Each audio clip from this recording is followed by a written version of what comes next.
Hey guys, this is Nate from RunDreamAchieve.com. Hope you guys had a great weekend and you're ready for a great week of training. I wanted to make a new video on how to run a sub-4 marathon because this is a topic that continually comes up. A lot of athletes have reached out to me in regards to specific questions on what do I need to do in order to make that next big jump in my training. I'm at 420 and I need to get, and I'm dreaming about 359. So the first thing I got to tell you guys is definitely a sub 4 hour marathon, in my opinion, is the point where you really start to distance yourself from the pack. I mean, a sub 4 hour marathon definitely takes a high level of talent. There are a lot of athletes out there that are trying to break the sub 4 hour marathon and still miss the barrier. They have all the talent, they have all the capability, but there are a lot of leaks in their training that they need to correct in order to start getting the results that they're looking for. So as you know, a sub 4 hour marathon comes out to 9 minutes and 9 seconds per mile for 26.2 miles, or 5 minutes and 41 seconds per kilometer for 42.2 kilometers. So it's not about, like I said in other videos, it's not about you being able to sustain pace for 15 miles of the race or 32 kilometers of the race. It's where you're at the finish line. So the key thing in regards to making these big jumps in the marathon distance, and I understand too how difficult it is because I was a marathoner myself. I ran and competed in marathons from 2002 all the way up to 2013. My last marathon I actually competed in was I ran 2:32:55 at the 2013 California International Marathon. I hold a personal best of 2 hours 19 minutes and 35 seconds. So I do, and I've broken the sub 3 hour marathon about 15 times, and I know how difficult even breaking sub 4 is.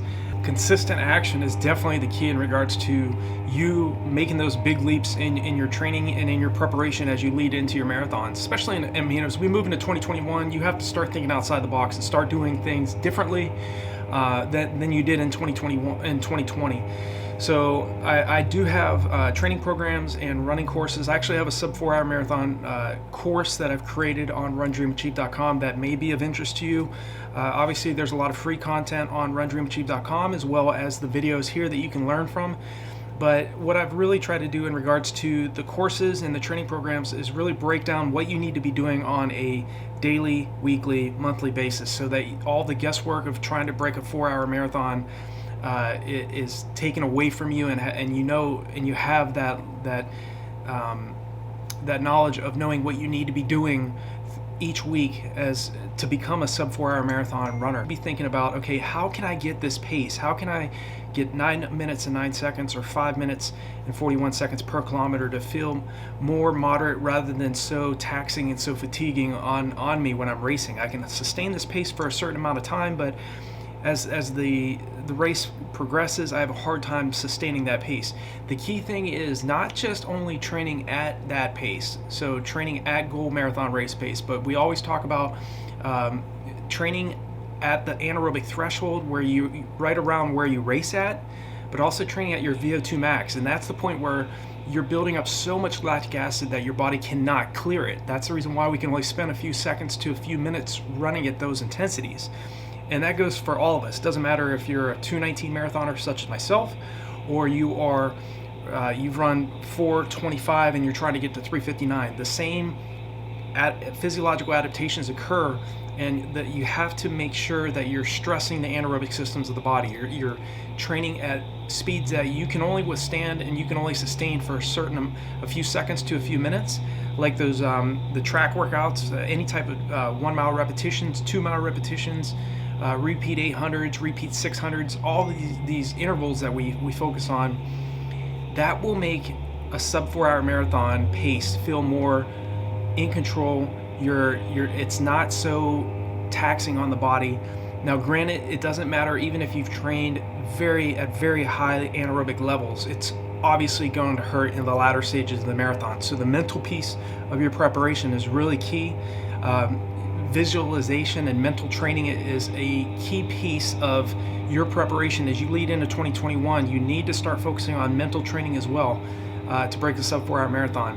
Like I said, the best athletes are not always the hardest working athletes. They're the smartest athletes, the smartest working athletes, the athletes that are not so caught up in how much mileage I'm running or how many kilometers a week I'm running. They're focused on what I want to use leverage in 2021. I want to start working smarter rather than harder. I don't need to necessarily have to run more mileage to get under a sub 4 hour marathon, but I do need to zero in on what are the exact workouts that I need to be doing. And some of those keys is one, training longer durations at your tempo runs, getting that tempo run out from early on in your training block. It might be 2 or 3 miles, and that might be very difficult, and naturally it is very difficult as you're building into fitness. And getting that tempo run out to say like 10 miles, you want to focus on getting that duration, the tempo runs at a longer span of time, where you're holding your heart rate at around 88 to 92% of your maximum heart rate, and you've spent a long time training at paces at your anaerobic threshold. That really is key. That's one of the biggest reasons why I was able to run as fast as I did for the marathon. I was extending the amount of time I was running at my anaerobic threshold in my long run or in my tempo runs. Long runs is sometimes something you need to adjust to break a sub 4 hour marathon. Maybe you're going 14 miles for your long run and you need to get it out to around 20 miles. You need to experience that time on your feet, and you need to stress your body not only anaerobically but also aerobically. It's still important to run long and slow. There is a place for that. But you also need to not only run long runs, but you also need to run faster long runs. And this is a new philosophy because a lot of athletes, myself included, when I first started getting into marathoning, I was more focused on, okay, so I want to get my long run out to like 22 to 23 miles in length. But it was generally an easy long run. It was making me very efficient at burning fat, but I wasn't training at a high enough intensity. And that's why I think a big part of a big advantage that you have, if you start using a heart rate monitor, you'll be able to focus on your heart rate. So you're focusing on what heart rate you need to be at for the duration of your long run, rather than worrying about the splits. And I've always enjoyed heart rate monitor training for my own marathoning preparation because it keeps me at that heart rate zone that I need to be at.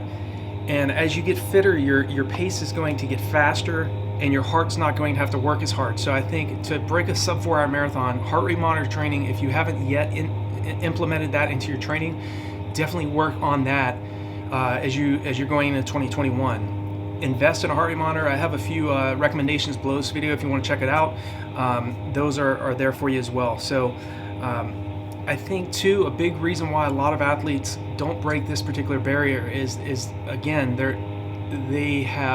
it's not for reasons that they don't have the capability. A lot of times athletes go out far too fast in the early stages of the marathon, so you really need to pace yourself.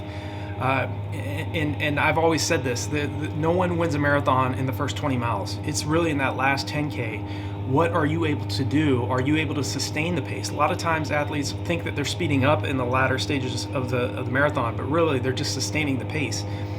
And a lot of athletes that go out far too fast in the early stages of the marathon fall apart in the latter parts of the race. Another thing, in terms of how to run a sub 4 marathon, is you need to pay close attention to your hydration. A big reason why I made the mistakes in my own career doing this is I would just take a few sips of Dixie cups that the volunteers were handing out in the races, and I was not drinking. I would just take a sip and throw it away. I was so focused on, okay, I don't want to slow down because it's going to cost me. No, sometimes you may even need to walk briefly, only for a few seconds, but stop, drink, take a couple of those Dixie cups and ingest the entire volume of the cup. Don't just sip on those cups and then throw them away. Your body needs that hydration, and you need to also focus on ingesting more calories in the race. This might be a few of those gel packets. Put a gel packet in each side of your shorts prior to the start of the race, and take that last gel that's usually around 17 or 18 miles into the marathon that a lot of athletes don't take. You need those extra calories. They'll go to your bloodstream immediately and give you those additional calories that you need. Now, I'm a big believer in if you really want to break a sub 4 hour marathon in 2021, start practicing hydration, taking in more fluids in your long runs in training first. Make sure you're making those mistakes. Find out how much fluid your body, your stomach can take prior to going into a marathon, and experience that. And again, a lot of reasons why a lot of athletes fail at breaking the sub 4 hour marathon is they haven't trained at paces fast enough to make that sub 4 hour marathon pace feel more sustainable. They have probably ran too many miles each week too slow, and they just need to start spending, like, again, correcting those leaks in your training so that you can get to a point where marathon race pace feels more control, and that you can sustain that for the entire duration of the race. That's going to come about by doing that once per week VO2 max workout, either 1 mile repeats or 2 mile repeats with very short rest in between. So just to give you an idea of the types of intensities you want to be thinking about, is if it's easy pace that I focus on is anywhere from 130 to 150 beats per minute. And again, this is going to depend on the age of the athlete as well. Anywhere from 151 to 160 is moderate.